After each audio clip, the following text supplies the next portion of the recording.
This video is a do-it-yourself oil change for a 1997 Z28 Camaro. To perform today's job, you will need oil, in this case 10 weight 30 oil, I prefer Mobil 1, an oil filter, jack stands, an oil funnel, an oil filter wrench, and a 17mm wrench.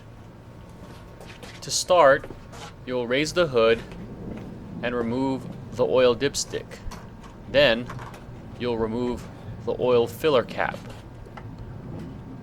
Both of those are located on the passenger side near the rear of the engine compartment. Next, you'll jack up your car, in this case, on the driver's side.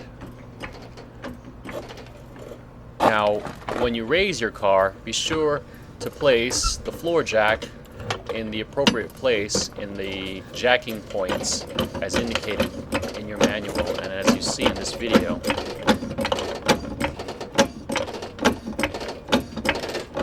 I also recommend using a jack stand for this job.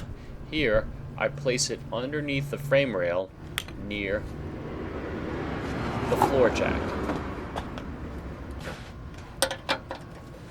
Then you take a 17mm wrench to loosen up and remove the oil drain plug. Now, I also like to use a vinyl glove, and I also take an old sock and cut the top of it off and slide my arm through it. I do this so that when the oil drains out, I don't get scalded so much by the hot oil.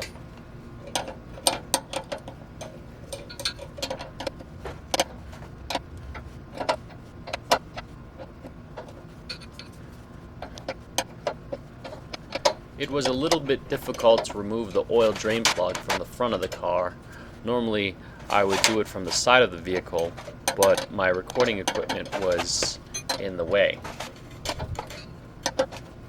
Obviously, once you remove the drain plug, try not to lose it into the oil drain pan.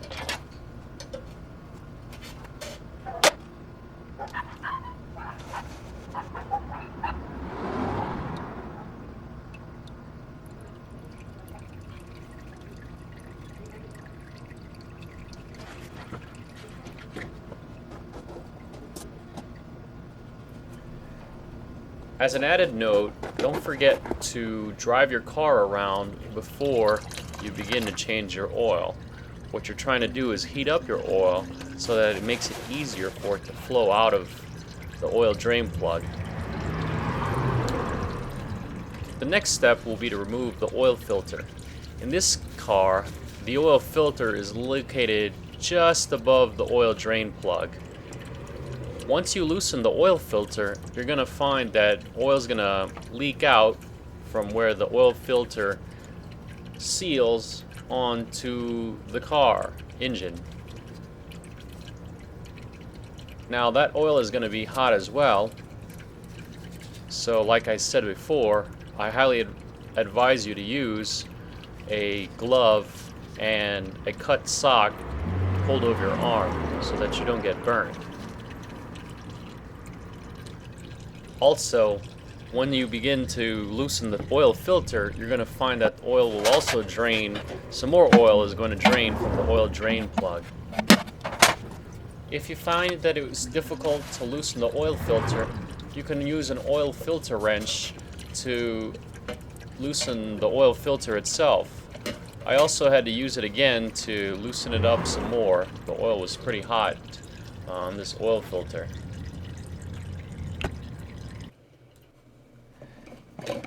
Then the next move for you is to get out your new oil filter, take a look at it, and confirm that it matches the old one. Then what I'm doing here is I'm going to take some oil and rub it onto the rubber lip of the new oil filter. Now, it is important that you do this because when it comes to removing the oil filter on your next oil change, if you don't put oil onto that seal, it may become very difficult to remove the oil filter.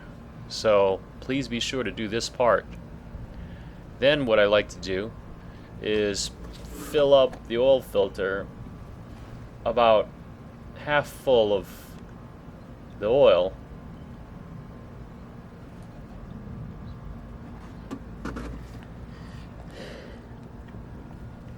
Now I'm ready to replace the oil filter back onto the engine. Now just be sure to thread it on properly. It should turn easily back into place.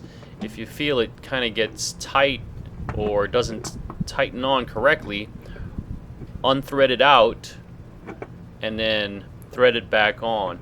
But you should be able to thread it all the way back into place.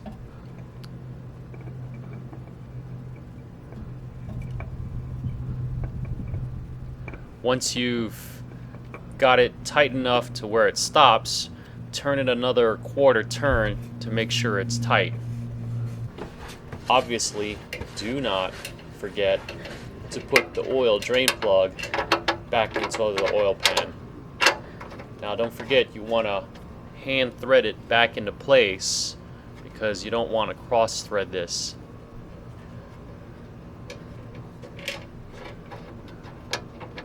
Once you got it back on, then you want to tighten it with a wrench.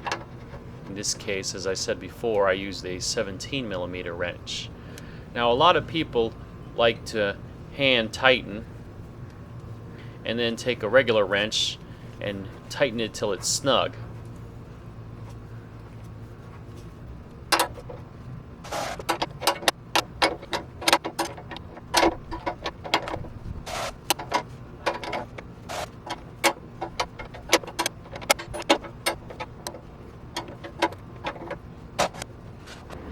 Another good investment is a torque wrench.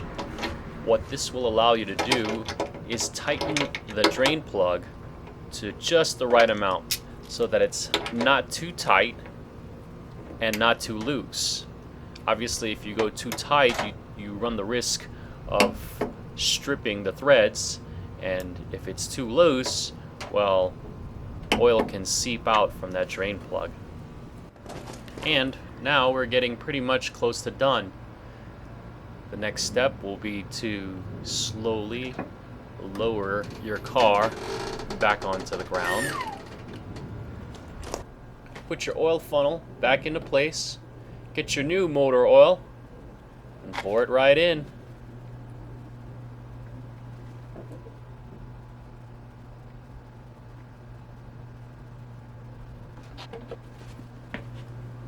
Then replace your dipstick, remove the oil funnel, and then replace the oil cap.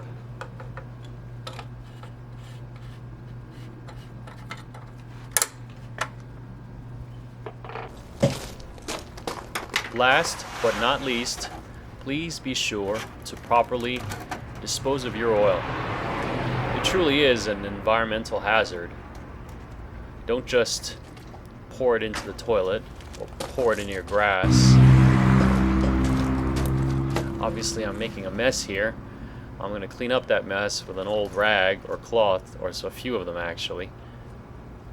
When you're done, you can actually take that oil to your local auto parts store and they'll take it for free.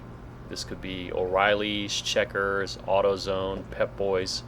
Always be sure to call first and make sure that they'll actually take it. Some places actually do not. And that concludes this video.